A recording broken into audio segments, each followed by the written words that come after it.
Varicose veins కి సరైన చికిత్స కోసం సంప్రదించండి ఎవిస్ హాస్పిటల్. జై శ్రీకృష్ణ. ఆండాల్ తిరువడిగళే శరణం. ధనుర్మాస వ్రతంలో 4వ రోజుకి మనం చేరుకున్నాం. ఈరోజు ఆండాల్ తల్లి ఎంత గొప్ప సందేశాన్ని ఇస్తుందంటే ఈ పాసురంలో, అంటే 2 రకాల సందేశాలు ఉన్నాయి.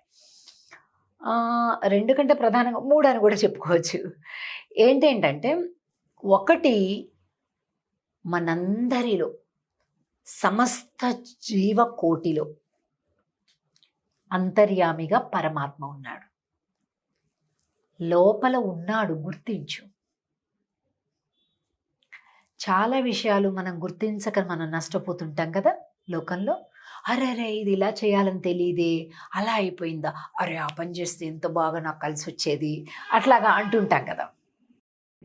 లేదా కొంతమందికి వయసు కొంత దాటిపోయాక, అరే ఆ వయసులో నేను అది అలా ఆలోచించి ఉంటే బాగుండేది, ఇది తెలుసుకుంటే బాగుండేది, ఇలా ధైర్యంగా ఉంటే బాగుండేది, ఇలా అనిపిస్తుంటుంది కదా. అంటే ఆ జ్ఞానం ఆ సమయానికి ఉండదన్నమాట. అలా మనందరికీ లోపల అంతర్యామిగా భగవానుడు ఉన్నాడు అన్న విషయం తెలియదు. ఊరికే అంటాం అంతే, కానీ నిజమైన జ్ఞానం లేదు. ఉంటే ఇలా ఉండం కదా. కాబట్టి ఈ విషయాన్ని గుర్తు చేస్తుంది ఆండాల్ తల్లి ఈ పాశురంలో. ఎలా ఎవరెవరు ఏ పనులు చేసినా, ఏ ఉన్నతమైన పనులు చేసినా లోపల ఉన్న భగవంతుడు చేపిస్తున్నాడు అని ఆండాల్ తల్లి పర్జన్య దేవుడు వరుణ దేవుణ్ణి ఉద్దేశిస్తూ చెప్తుంది. అబ్బా వరుణ, ఎంత గొప్పవాడివయ్యా నువ్వు. భగవానుడు నీకు ఎంత గొప్ప వరాన్ని ఇచ్చాడంటే, అందరికీ పంచిపెట్టే వరాన్ని ఇచ్చాడు. అందరికీ సమానంగా పంచిపెట్టే వరాన్ని ఇచ్చాడు. అక్కడ వాళ్ళు ధనికులని వాళ్ళ దగ్గర ఎక్కువ కురవడం, బీదవారని వీరి దగ్గర తక్కువ కురవడం, వృద్ధులని, జ్ఞానులని, పండితులని, లేకపోతే నిరక్షరాస్యులని, ఇలాగ భేదభావం ఉంటుందా వర్షానికి? ఉండదు కదా. అంత సమానంగా వర్షించేస్తాడు. ఎంత అదృష్టమయ్యా, లోపల భగవంతుడు నీకు ఎంత శక్తినిచ్చాడయ్యా అని కీర్తిస్తుంది. ఆజిమజై కన్నా ஒன்று நீ கைகரவேல் ஆழியழ்ப்புக்கு முகந்து கொடு ஆர்த்தேரி ஊழி முதல்வன் உருவம்போல் மெய் கருத்து பாழியம் தோளுடைய பற்பனாபன் கையில் ஆழி போல் மின்னி வலம்புரி போல் நின்றதிருந்து தாழாதே ஷாங்கமுதைத்த செரமழை போல் வாழ உலகினில் பெய்திடாய் நாங்களும் நீராட மகிழ்ந்து ఏలోరెంబావాయ్.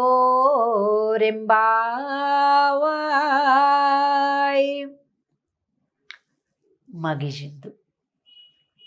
ఎలాంటి వర్షాలు కురుస్తావో తెలుసా? ఊరు వాడ కొట్టుకుపోయి, కొంపగోడు కొట్టుకుపోయి, పశువు పంట కొట్టుకుపోయి అలాంటి వర్షాలు కాదయ్యా. 10 మంది హాయిగా ఉండాలి, అలాంటి వర్షం కురు. సంతోషం రావాలి. వర్షం వచ్చిందంటే సంతోషం రావాలి, దుఃఖం రాకూడదు కదా. అలా మంచి వర్షాలు కురువమ్మా. భగవంతుడు నీకు మంచి శక్తినిచ్చాడు. నువ్వేం చేయాలి? పుక్కు ముగంద్, బాగా ఇట్లా మునుగు, సముద్రంలోకి మునుగు. కొడు ఆర్త్ ఏరి, బాగా పుట్ట నిండా తాగేసి పైకి ఎక్కి, అంటే ఆకాశంలోకి ఎగిరి గర్జించు. తీసుకునే విధానం చెప్తుంది, పంచిపెట్టే విధానం చెప్తుంది ఆండాల్ తల్లి కదండి. అంటే మనకేంటి సందేశం ఇందులో అంటే, చక్కగా సంపాదించు, ఇంకా చక్కగా పంచిపెట్టు. ఎప్పుడు కూడా ఇది నా ఒక్కడికే లాభం కలగాలి, ఎవరికీ లాభం కలగకూడదు, ఇలాంటి ఆలోచన చేయకూడదు. ఊరువాడ సంతోషించాలి నీ పనులు చూసి, అలాంటి జీవితం జీవించు అని చెప్తుంది ఆండాళ్ తల్లి. ఆజిమజైక్ అన్నా ఒండ్రుని కైక్ అరవేల్, చెయ్యి ముడుచుకోకు. మనకి పాతకాలంలో చెప్తుంటారు చూసారా, బాగా చీర కొంగుకి బామ్మగారు 2 నాణ్యాలు చుట్టుకొని ఆ చిన్నపిల్లలకి, వాళ్ళేమో ఎప్పుడు ఇస్తుందా నాయనమ్మ అని చుట్టూతో తిరుగుతూ ఉంటారు.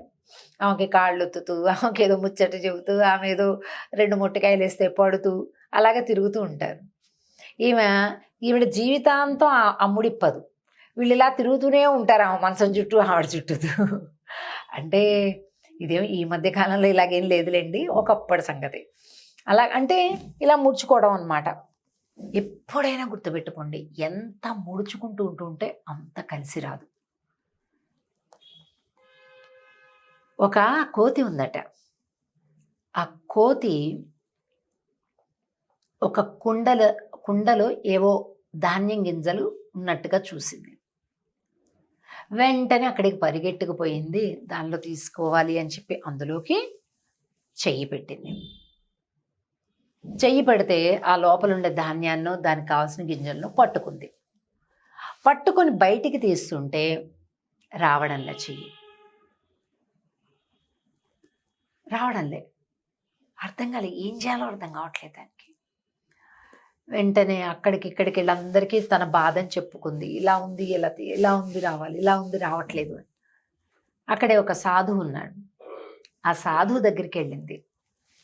నా చెయ్యి ఇందులో ఇరుక్కుపోయింది, రావడం లేదు మహాన్ భావ, ఏదైనా చెయ్యు నాకు సహాయం అని అడిగింది. అప్పుడు సాధువు అన్నాడట, మనుషులకైనా నీకైనా ఒకటే నీతి, పట్టుకోవడం ఎక్కువ పట్టుకోకు,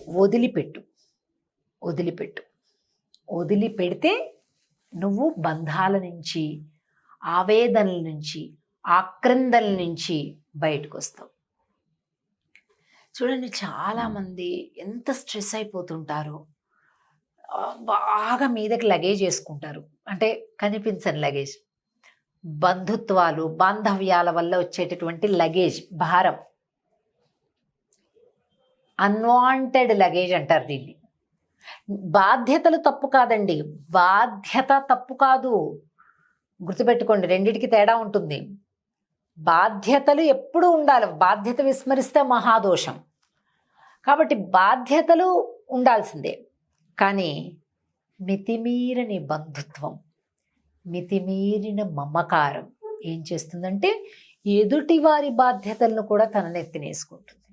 అక్కడ వస్తుంది సమస్య, అక్కడ వస్తుంది.